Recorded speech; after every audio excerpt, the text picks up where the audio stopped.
Por que que a gente usaria o sal no nosso queijo vegetal? Então, na verdade, existem alguns motivos para isso acontecer. Primeiro é a questão que já sabemos a resposta, né? Porque estamos temperando o nosso queijo vegetal, a gente quer dar sabor para isso, e o sal ele é conhecido também como um enaltecedor de sabor. Tá? E realmente, a nossa língua ela tem receptores que são estimulados pelo sal, e a partir daí o nosso cérebro entende que aquele alimento é salgado e a gente acaba por desfrutar isso daí. Né? Tem uma sensação de prazer quando esses estímulos eles são recebidos pelo cérebro. Né? Então, por conta disso, o sal ele tem uma participação muito importante na comida. E não só.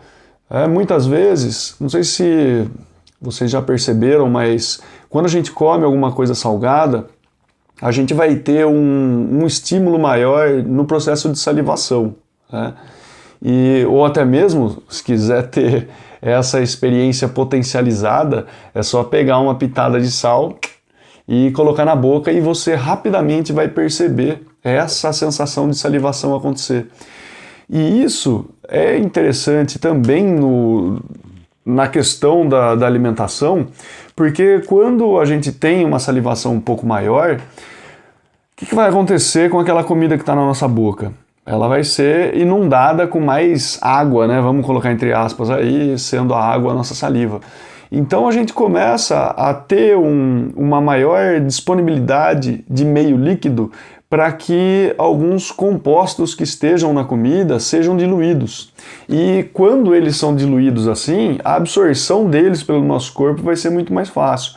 E aí estamos falando da nossa boca, né? Ou seja, a gente tem na nossa língua esses receptores, né, de sabor. E uma vez que esses compostos eles estão diluídos, né, ou dissolvidos, melhor dizendo, em um meio líquido, a gente consegue absorver isso daí muito melhor. Então, dentre outras razões, por essa que o sal ele acaba enaltecendo o sabor da comida.